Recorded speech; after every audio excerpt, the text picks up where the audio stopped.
Welcome to Talking Heads on USA Global TV, starring the one and only wonderful Dr. JACALYN. It's a prestigious place where world-class influencers and experts meet, and where you'll find the most trusted advisors and coaches for all things in life and business. Visit usaglobaltv.com to sign up for our newsletter, get the value you need, and be first in line to learn about events and giveaways and other valuable content. Connect with us. Email Dr. JACALYN at usaglobaltv.com to talk about how you can become part of USA Global TV.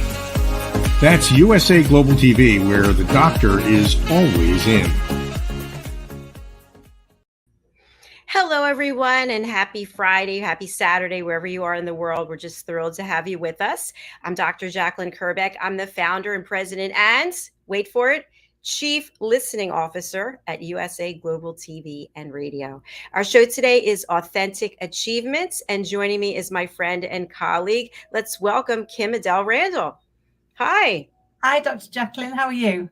I'm well, thanks. How are you doing? I'm good, thank you. I love the new title. That's amazing. What a fabulous title, and one that we should have more often in organizations globally, shouldn't we? Listening is such an important part of communicating.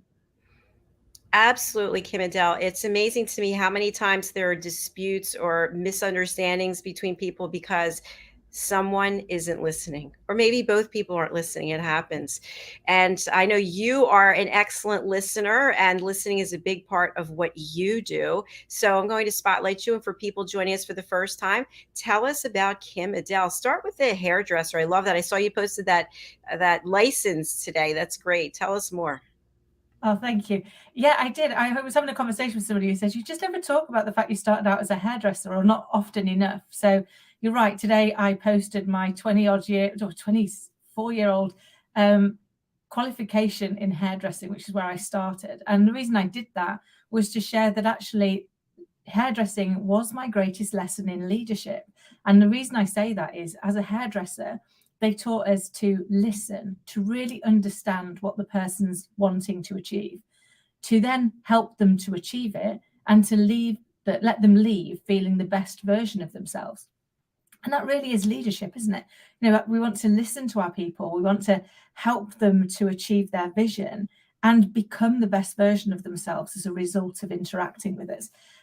So that was my purpose for sharing it today. And it was part of my driver for writing this latest book, which is what inspired this show, Authentic Achievements, which is how do we actually share the simple things, the things that we take possibly for granted. You know, we say listening, where everyone was like, okay, we all have to listen, but do we? I think, you know, we've lost the art of listening to understand, and we've created the art of listening to interject, listening just long enough to make our point or to prove somebody else wrong. And I think we need to change that. And that's why we wanted to do this show, which was to share people's stories and advice on how they became their authentic self, how they really stepped into their superpower and shared that with the world. And I'm thrilled that you allow me to come and be your co-host on this show as part of this amazing channel, so that we get to share these stories with other people and hopefully help them to achieve their authentic goals. Very good points. Very good points. Thank you. And thank you again for posting that that you're proud of your beginnings. Although I know you struggled for a while with it, and you had some definite things that you had to overcome. And if anyone wants to hear KIM-ADELE's story, please go over to our YouTube channel, USA Global TV, and look for our playlist, Authentic Achievements. But if you want to share a little bit about that backstory that I'm referring to, yeah, I'd love to hear it again. Of course. So I did really struggle for a lot of years. I moved out of hairdressing when I became severely allergic to it. So I lost the feeling in my hands and legs and had to retrain. And I ended up in financial services. And I was really terrified that I didn't have the right qualifications. You know, when you went for these future leader places that they put me forward for, and then they'd flick through the application, sucking their teeth and going, so no degree then? I was like, no. And no A-levels, no, don't have any of those either. And my MVQ in hairdressing really didn't measure up And so I became really ashamed of it. It became a piece that was like, hopefully, if I stop talking about it, people will never know. And then I can just pretend that it didn't happen, and that, I just chose a different path in life. And it really worried me for a lot of years. I remember the first time I made it to the board, I was convinced then for the next 10 years that someone was going to turn around and go, we put the hairdresser on the board. That's a little bit awkward. Let's get her off. And they never did. In fact, I still work with boards today, but it was a real worry of mine for a lot of years, until I realized that that thing that I thought made me vulnerable was actually my superpower. It was what had made me so successful in what I did, because I was able to talk to anybody. I used to jokingly call it hairdresser face. People will literally tell me anything. And I'm the person that ends up on the tube hearing somebody's life story, which I love. But, in the UK, you don't talk to people on the tube. People talk to me all the time. And I used to think it was, like jokingly hairdresser face. Now I realize it's because I'm genuinely interested. And I think people know that. People can see if you care and if you're really listening to them. And I think at our base, we want to be listened to, we want to be understood, and we want to be respected. So if we can create that space for somebody else, you just see them thrive. And it's a pleasure to be part of that journey. Wow, I love that hairdresser face. I've never heard that terminology before. You and I have something in common in that area. People have always opened up to me and told me things that people who've known them for years didn't know. And somebody would say, I can't believe that she just told you X. I've known her 20 years and she never told me that. So, It's true, isn't it? And I love it. I remember one of my most socially inept moments in life, to be fair. I was getting on I knew I was got to get on a flight with a very senior member of the bank that I worked for at the time, somebody I hugely respected. But I also knew had a reputation for being all about the numbers, for being extremely business related, and just wanting to, to be very factual. So because I was terrified, I was still at the stage at the time of being scared of admitting that I was just a hairdresser, really. I learned every number I possibly could. I'd got them all. I studied for hours before I got on that flight to make sure that I was well prepared for any question that might come my way, so that I didn't expose myself as not being worthy, of not being good enough. And then we got on the flight and we were chatting away, and all of a sudden he told me about his family, his home life, his brother, his divorce, all kinds of amazingly personal things. He was really kind in trusting me with his story and trusting me with really personal information. And we kind of were chatting away, and we got to the end, and he said to me, I'm really sorry, Kim, I've taken up the whole conversation. What have you got to say? And I so was blown away by the fact that he'd shared so much with me. The only thing that could come into my head was all of the numbers I'd learned. So I just started spouting numbers at him. And they went, oh my goodness, I am so sorry. I can't believe I did that. I said, I was just so expecting you to be wanting me to know the numbers that I kind of wanted to let you know that I've known them. Well, we ended up, we shared a taxi into the city of where we'd flown into, and we're still friends to this day. And he was like, I still don't know why I told you all of that. And I was like, neither do I. I'm glad you did. I'm glad that you trusted me enough with that information. And I still can't believe I was so socially inept. I spouted numbers at you. But it was because I was so busy listening to what he'd said that I hadn't started to formulate any thoughts about it. So I think my subconscious kicked in when he asked me a question, which was, what's the closest information she's got available to hand? Right, let's give her the numbers. But it's funny, isn't it, how we can just create those moments with people. it truly is. I love that story. Thank you. And do you ever find that after someone shares information like that, the next thing they'll say to you is, please don't tell anyone. Please keep Yeah. that to yourself. And it's kind of like, of course I'm going to keep it to myself. This just happened to me recently. Then the person called me again. They're like, can you please remember? I'm like, of course, I already forgot. It's in the lockdown box. But it just goes to show you that people hold on to things so tightly, right? We just keep it so tight, and it's causing us problems that we don't even realize emotionally, spiritually, physically, whatever it might be, that we're just so grateful to have someone who's going to be fully present and listening. It's true, because you know, they used to say, didn't they? Leave it at the door. We can't leave it at the door. You go in. Your whole body goes in to the door. So you can say don't think about it, but funnily enough, you're thinking, your emotional brain responds 24 times faster than your thinking brain. So while you're telling yourself not to think about it, your emotions are all over the place. So you quite physically cannot. So instead we repress and we repress. And you're right, that shows up somewhere else. It shows up maybe in our mental well-being, or in our physical health, or in how we're feeling, just in our emotions. And I think it's one of the greatest gifts is when you find somebody that you trust, that is just gonna listen. I've got a really good friend over here in the UK, Caroline Rice, and she always says to me, listening is an act of love.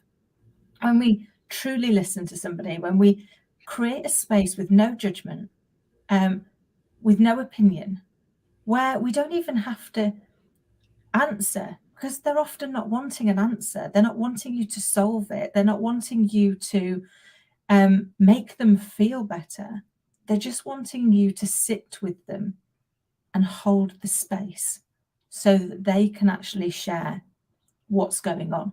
And that in of itself is an act of love. And I think if anyone's ever done that for you, you'll know what I mean. You'll know how much that makes you feel loved, supported, and appreciated. And it's a gift we can give to anybody if we just take a moment. Yes, beautifully said. And also, I know we're going to talk about change today and adaptation because our guest is not here, but that's okay. We just keep going. But what I also wanted to say is when we are in the space of being a listener and we are coming up with solutions or making judgments, whatever, that's a lot of work if you think about it. Instead of just clearing your mind and just being right across from the person and just listening to what they have to say, we put extra steps into it. Oh, I need to solve this problem for her. She didn't ask me to solve it, but I need to solve it. Now we're thinking about how to solve it. Is it going to work? What if it doesn't work? It just sort of extrapolates into a whole big thing that it doesn't have to be. Oh, so right. And while we're thinking about that, we're not listening to what they're saying next, which might give us the real nugget that's going to help them. Because one of the things that I do for a living is coach people, and in doing that, what I do is I really, really listen, because usually they'll give me the answer because they've got the answer. They've just not been asked the right question yet. But if I start thinking about how I'm going to solve the problem for them, I miss the opportunity to hear them find their own answer. So I think really just listening. And one of the reasons that I think we don't just listen is because we're all terrified of the silence. We know that the minute you stop speaking, I'm going to have to do something. It's my turn. I'm supposed, we know the art of conversation. I'm supposed to do something when you finish. So we stop listening because we start thinking about how we're going to fill that silence. But if we learn to get really comfortable with the silence, so that when you finish speaking, I can think about it for a moment and then respond, decide what I actually want to think as a result of what I've heard, the impact's powerful, both for yourself and for the other person. But it's getting comfortable with that silence, getting comfortable with that part of going, wow, I've not thought of that. Using some kind of bridging, which is like, thank you so much for sharing. And that gives you that moment to think about, and now what are you going to say? What response are you going to give? How are you going to move the conversation forward? Yes, I love that. And I'd like to have your thoughts about this. If you think about, like last night, I was saying to my mother, I'm so happy where we are. It's so quiet. And normally, because we're on an island, there would be a lot of people here. There'd be a lot of boating activity. And whatever the reasons are, the price of gasoline, I don't know. I'm grateful that there aren't any boats and that there's no one out there because nature and the birds. But I love the silence. Some people love the action. They want to be in the midst of it all the time. And so I don't know. Do you think there's any correlation between being able to be in silence yourself, being alone and being comfortable, as opposed to always needing to have people around, always need to have the television on, always needing noise and distraction? Is there anything that we can equate to being a good listener or not? I don't know. It's a great question, and I genuinely hadn't really thought about it. Because I do quite like silence, you know, but then equally, I can be one of those people that has to have noise, you know, that's like, oh, sometimes it's because you're trying to be busy doing too many things, can't we? It's like, you know, I'm going on the dog walk, but actually, I'll stick an Audible book in and then I can learn on the way so I can level up my time. But when I treat myself, and I do see it as a treat, when I treat myself to just be, you know, wherever that is, to just be, then actually you get a sense of recharge. I can't do that all the time because I love people, and you know, I know if I don't spend a lot of time with people, I feel like something's massively missing. But one of my really guilty secrets, to own up to this one, is I have to have moments in my car that are just for me, and I begrudge in those moments. I never begrudge giving my time to anybody ever. And I really want to be there and help. It's my purpose in life is to help people. But there are moments when I'm in my car where I begrudge anybody else being there, and I just want to turn the music up really loud, sing. I've got a voice like fingers on a blackboard, but sing along to my heart's content and just not think for a moment. And I find that is a bit of a guilty pleasure. I don't do it very often, but when I do, it's a real way of recharging. And if my little girl's in the car, we do it together. Music up, singing really loud. I mean, anybody who can hear us, I genuinely apologise for the impact we're having on your ears. But we're having huge amounts of fun, and it's a great way to recharge the soul. I absolutely love that. And once again, we have that in common. I love to sing. I'm not in my car very much because I'm always here Yeah. at the streets. But right over here to my right, I've got a keyboard, electronic keyboard, and I look out over the bay and I just start singing to my heart's content, playing and singing, and I just love it. I love that. It's a real connecting, isn't it? I guess that is. It is just that connecting, and it is. I mean, it's funny. I mean, you've got a beautiful voice. I really have got a voice like fingers on a blackboard. But it depends on the listener. You know, my little girl thinks I've got the best voice in the world, and she's like, "Mummy, sing it to me," and I'm like, "No, this is the people around." All right, Kim, we have to hear you sing. Let's hear you sing something. Spotlight on Kim singing. No, I'm not singing. Maybe after a glass of wine, perhaps if we do one of these shows in an evening, I will come and humiliate myself with my rendition of. It's funny how music means so many things to us, doesn't it? Because I was reading my little girl's school report. So today is her last day of her first year at school. And where does the time go? But in her report, they put in it that she loves to regale them all with renditions of Chicken Tikka, and her dancing queen is equally fabulous. I was like, oh no. So I told my little girl, because I thought it was funny, and because the words fit, that Chicka Tikka by ABBA is actually Chicken Tikka. And you can sing those words along beautifully to Chicka Tikka, and it fits. And I didn't realise she was going to take it into school and sing it to them. Nor did I realise that when they asked her to sing Dancing Queen, she was going to let them know that I think the words are, you can dance in your underpants, which is what she regaled them with as well. And both of those come from me and my best friend many years ago. We've been friends since we were 4. So, oh my God, 45 years this year.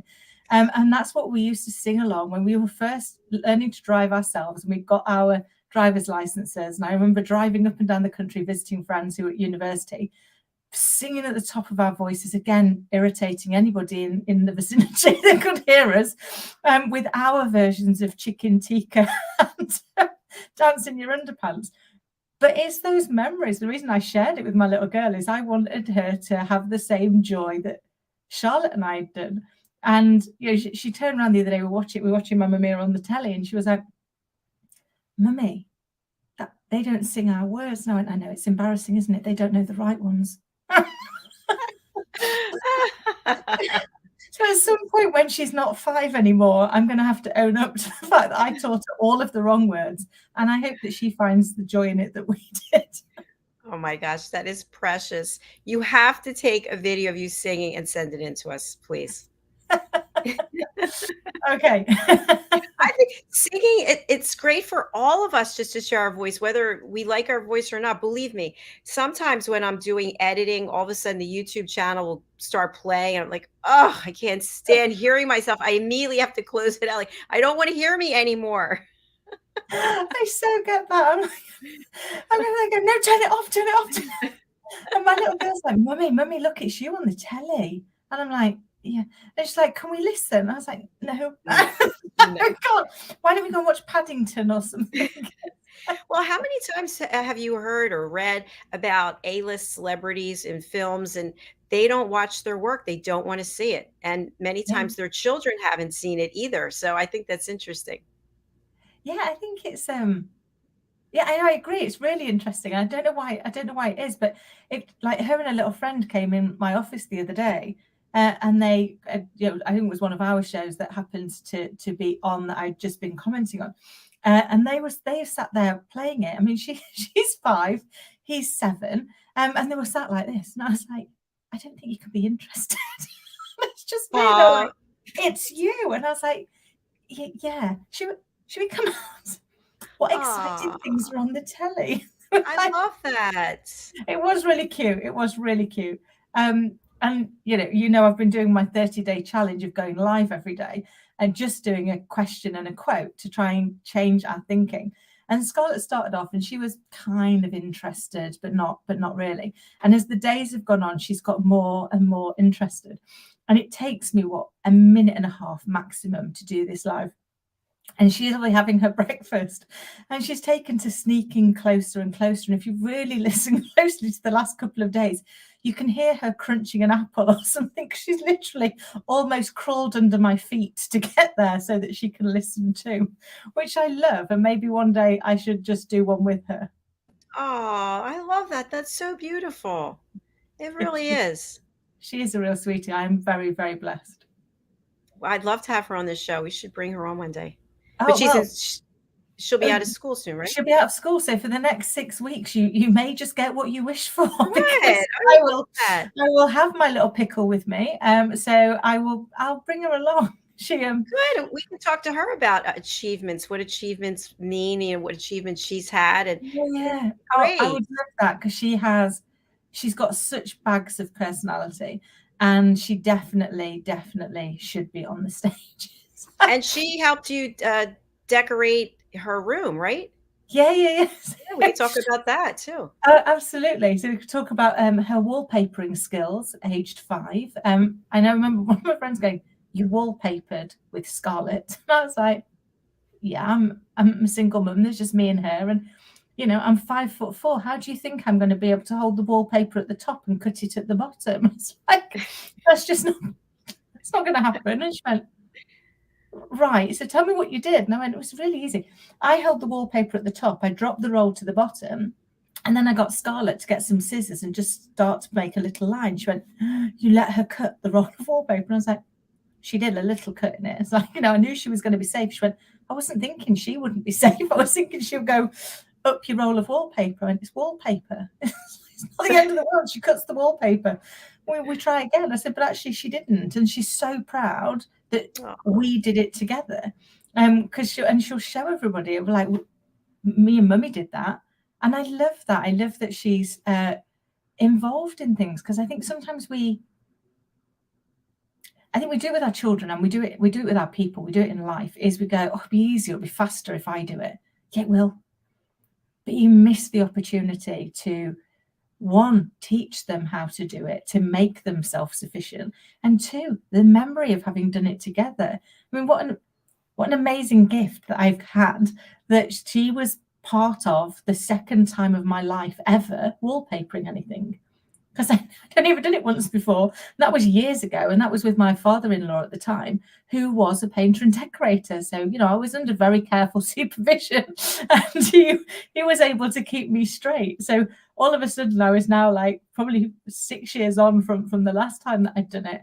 And I was the one trying to teach somebody how to do it, going, you've done it once, Platts. I mean, you don't know what it is that you're doing, and you've chosen a 5-year-old as your apprentice.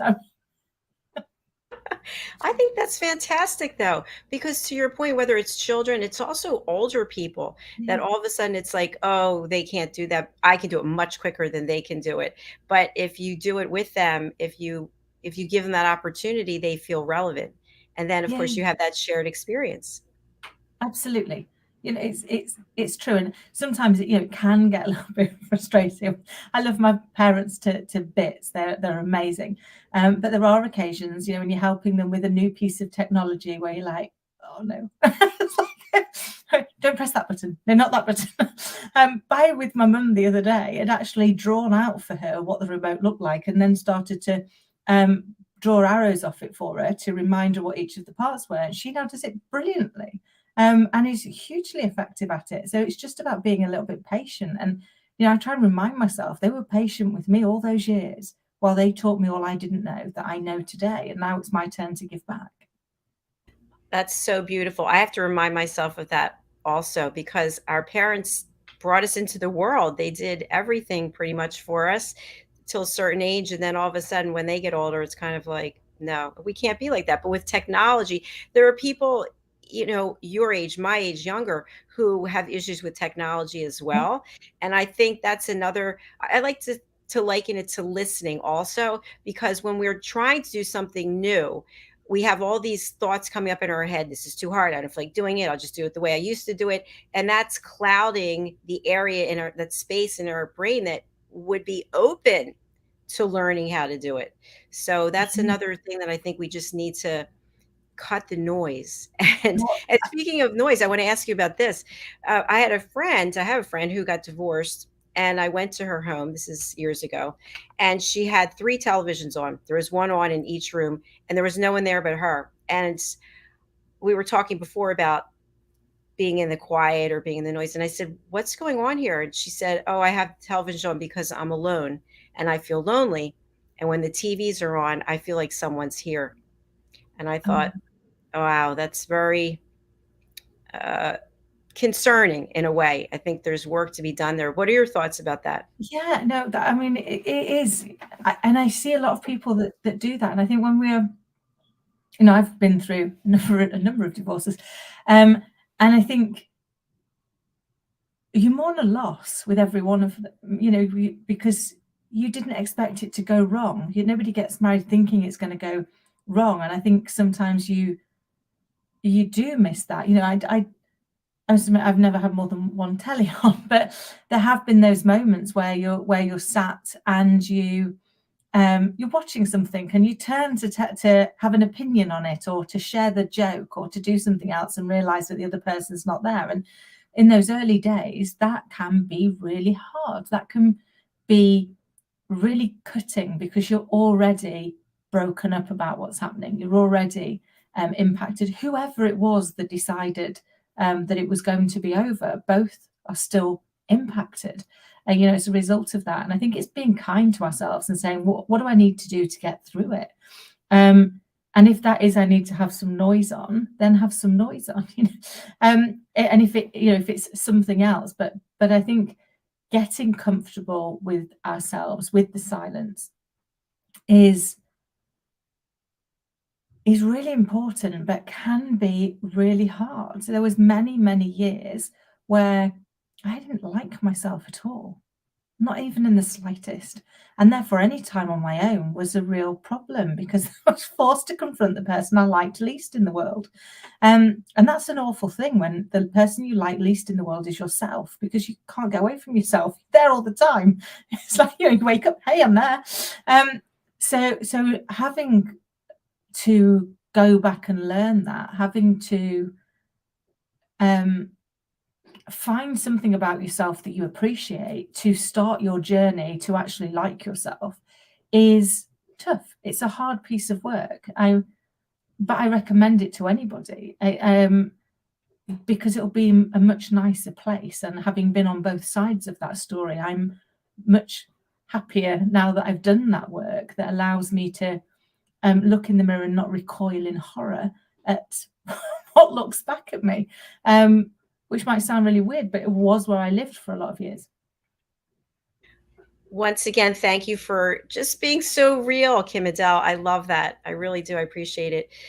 I was thinking yesterday, I went to the gym and I was going to do something different. And I decided I was going to do that giant stairmaster, you know, where they have the big stairs that you have to step up.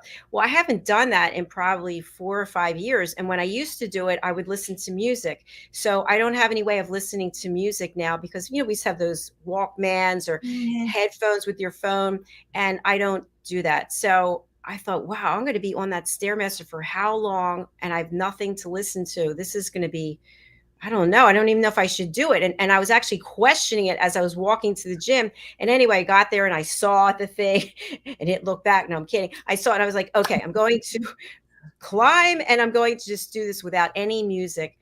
And I was fine. It was amazing because I was able to free my thought. Like I do a lot of good thinking when I'm walking, and I had some really good thoughts yesterday. And that's where I came up with Chief Listening Officer. And I called an attorney and I got the papers filed. And so anyway, my point is, in the past, it would have had that music blaring in my ears and maybe I wouldn't have come up with that idea. So I love that. Yeah. And great example of giving yourself a moment to just be. And while we're focused on something else, and I wanted to come back to a point that you mentioned earlier, Dr. JACALYN, which was, you know, when we try and do something new, whether it's new technology or a new habit, whatever it is, we hold ourselves back by telling ourselves we can't. I can't do that. It's too hard. I want to change. I want to do something different. I see this with my little girl all of the time. She'll come in and she'll go, "Oh, mummy, I can't do maths." And I learned that one of the most powerful words in our language is the word yet. So I can't do maths yet. I'm not good at colouring yet. I can't climb the mountain yet. And the reason that yet is so important is it allows our subconscious brain to open up and realize it's important to us and start to find ways to help us get better. And it also allows us to say, if I look at Scarlett and she'll say, "Mummy, I'm not very good at colouring. I'm not good at colouring." I'll say, "You're not good at colouring yet, but look how much better at colouring you are today than you were last week. And look how much better you were last week than the week before. So actually, I think your colouring's pretty amazing. What do you think?" And she's like, "It is, Mummy." Absolutely. And you keep practicing and it'll be better still next week. So trying to just reframe our thinking, I think, can help us really step into our potential. Yes, I agree with you. And I love these stories about Charlotte. Scarlett, you have to bring her here. Charlotte's your friend, right?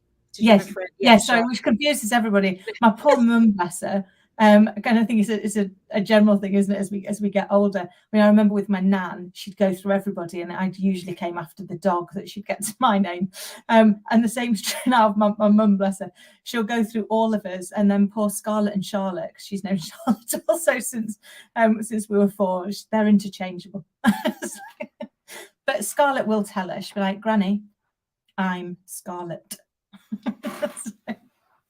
I love that confidence. That's important as well. Yeah, it is. It is. And, you know, I'm really trying to embrace that. There were moments when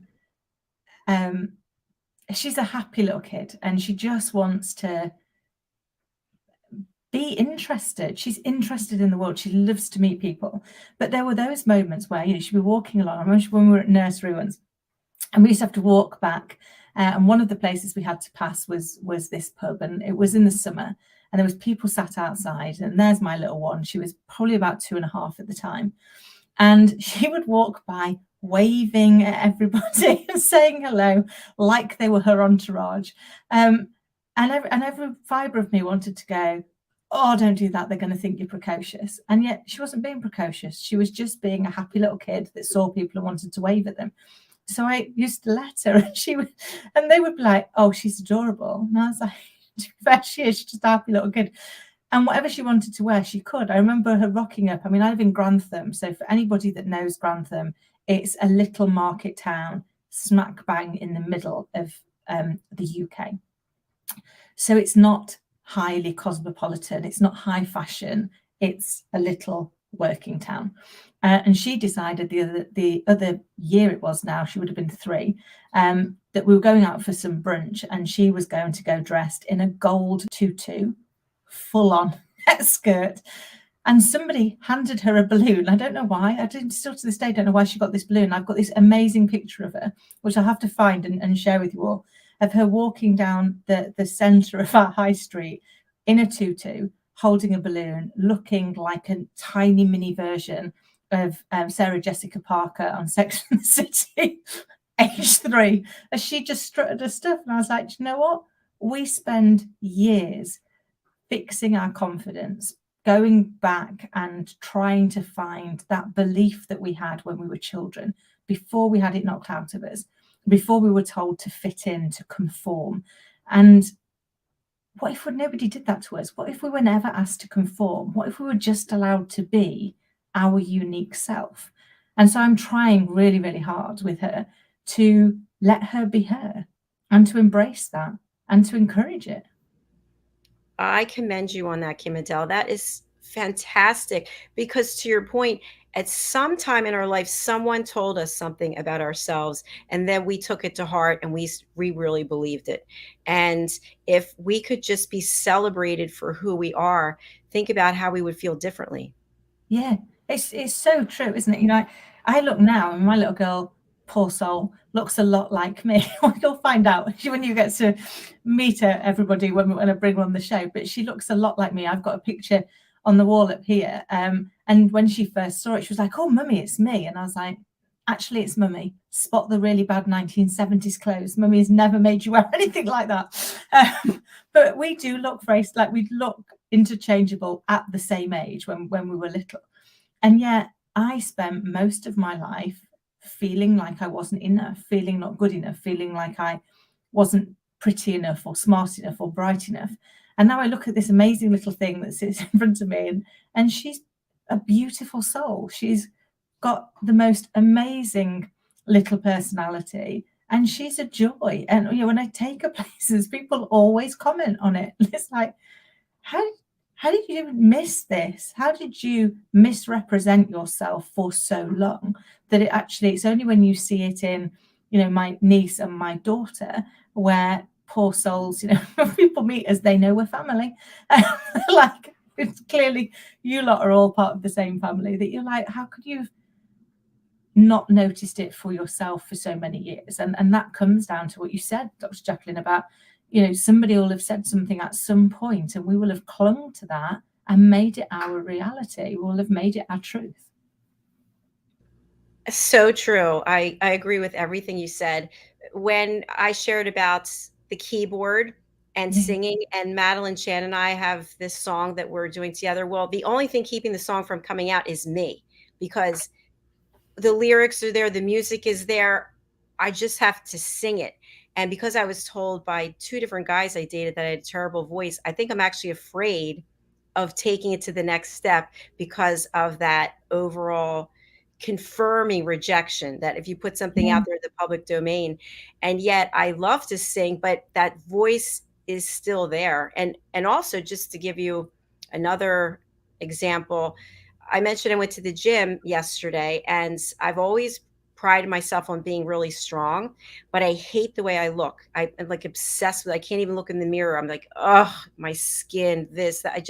So anyway, I think I purposefully do things to punish myself to see how far I can go.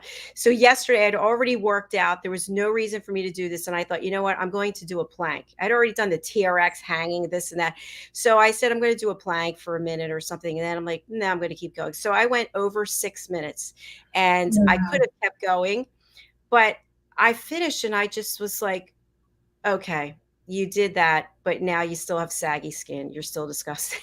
So it's still the things that we tell ourselves, that at this age of 59, that I still, with all the work I've done, I still have those core issues that came from when I was very young.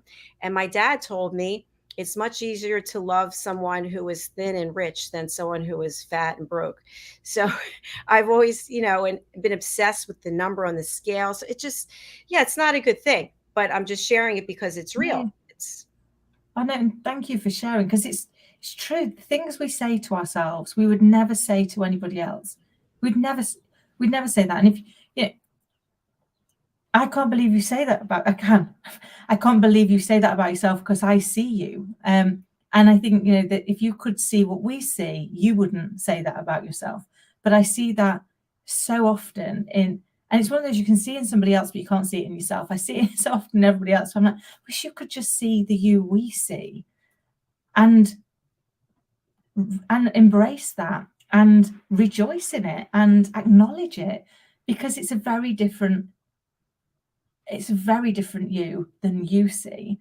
But I equally completely understand, you know, having been my own worst critic and often still being my own worst critic, I know what it's like when what you see isn't what everybody else sees. And it doesn't matter how many times they tell you, you can't change that until you're ready to change it for yourself, until you're ready to say, actually, I'm not going to focus on the bits I don't like. I'm going to focus on the bits I do like and continue to work on the others, but I'm just not going to focus on them. So I'm going to put them over here somewhere, and I'm going to sit there, because we do some awful things to ourselves, don't we? I remember for many years just wanting to hide away.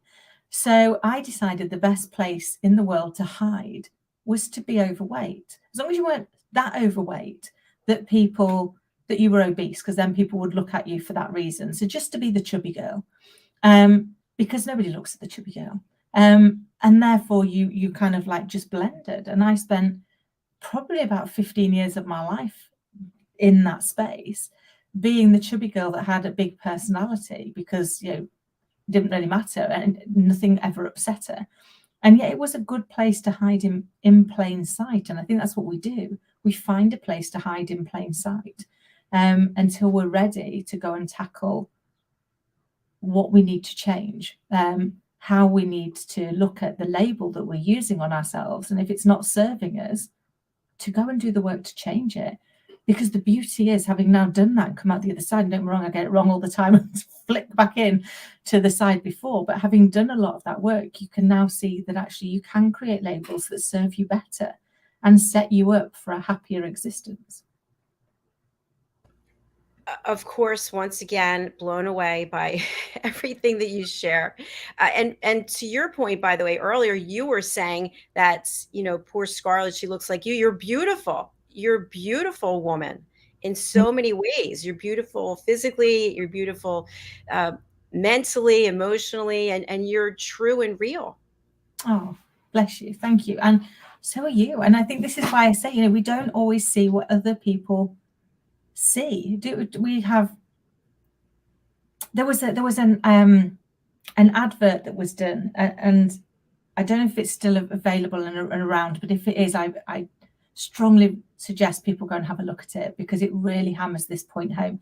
It was done by Dove, and they had got people in who were going to go in and see a artist who was going to draw them. And what they didn't realize is what happened beforehand is they went into this room, they sat down, there was somebody else there, wasn't the artist, wasn't somebody that knew them at all. They just spent 10 minutes with them thinking about, you know, they were just in a green room. But what they actually did was got that stranger to go in and see the artist and describe the person, describe what they looked like. And then they showed both pictures, the picture of how the person had described themselves and the picture of how the stranger had described them. And you see the video of them seeing it, and it's beautiful. But it's beautiful because every one of them was blown away by the beauty that the stranger saw in them, that they hadn't seen for themselves. I love this, and you have to tell us where we can find it. It's just I'm going to try and find the link.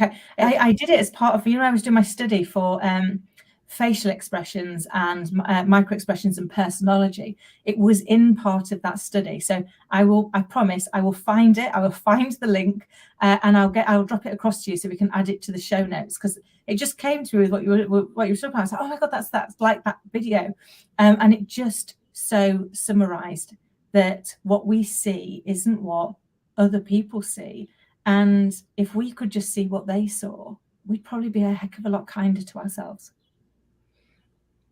Yes. And also what you shared about hiding in your weight. Yeah. We could have a whole show just on that, because I'm sure there are people doing that right now. And if, by the way, the time is running. I can't believe we could just go on and on and on. By the way, you have to come on a new show that, let me just put up this. I just put this out there. We haven't even had the first show yet, but you have to come on with me. It's called Rapping with Dr. Jacalyn, a show about nothing. So we just sit and chat. There's no topic. We just sit and chat about whatever. So I'd love to have you on there. Oh, I would love to. It'll be like this. Exactly. So we're sorry that our guest couldn't make it today, but we're having a great time anyway. So KIM-ADELE, just to kind of wrap things up, first of all, for our audience, our guest wasn't here today. So we were going to talk about adaptation and change. And I think we've hit a number of subjects that are around that area. But what I love most about this show is that you and I just have this connection, this chemistry. We could just talk and talk, listen. We're listening and talking, right? We're both active listeners.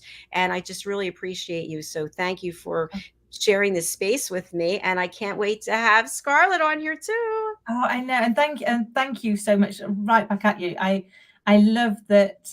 And I think this just is one of the gifts of life, isn't it? Where you meet somebody that you just genuinely connect with, and therefore everything else becomes easy. I think I always say a sign of a good friend is somebody you can sit in silence with and not feel uncomfortable. Those moments where you kind of sat there and go, oh, we've not spoken for 10 minutes, but we probably shouldn't do that.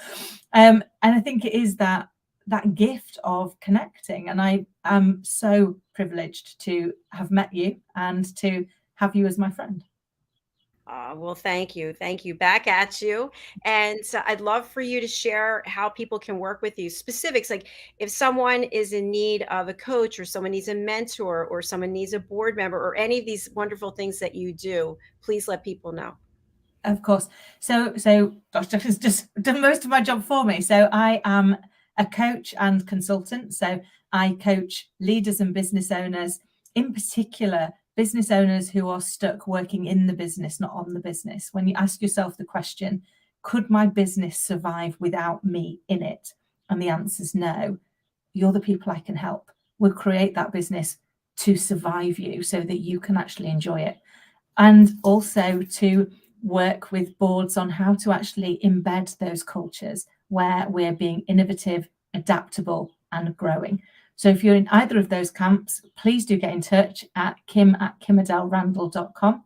Or if you've got a story that you'd like to share, if you've overcome adversity, or if you've achieved something that you just want to share with the world so that people can learn from your life lessons, get in touch. We'd love to hear your story. And how do people get in touch? Oh, sorry. Also get in touch at kim@KIM-ADELE.com. Or you can find out more about us at www.AuthenticAchievements.com. Brilliant. Thank you so much. Well, I hope you stay cool over the weekend. I hope the weather there in London is conducive to some kind of relaxation instead of sweating it out. Yeah, it has been like a living sauna for the last week, but thank you. I appreciate it. I hope you get some rest and some peace as well, Dr. Jacalyn, and I look forward to next week. Thank you so much. Remember to send that link if you would. Oh, I will do. I'll go and find it right now. Perfect. Take care. Thanks again, KIM-ADELE. Okay. Bye. Bye. Thank you to each and every one of you for watching on the live or the replay or listening, whatever means of consumption of our content. I am truly grateful. If you'd like to be a guest on one of our 28 shows that are weekly live streaming, please go over to our website, usaglobaltv.com. If you're watching our show on our YouTube channel, please go ahead and subscribe. It would really mean a lot to know that you are watching. And also, I am just so excited that Friday we are jam-packed. We start with this show and we go all the way through for another 8 hours. So do stay with us wherever you are. Our next show is coming up, and that is The Power of Etiquette and Manners. And joining me, of course, is my co-host and friend, Mr. Philip Sykes. So we'll be right back. Stay wherever you are. We'll be back in just over 10 minutes. Thank you.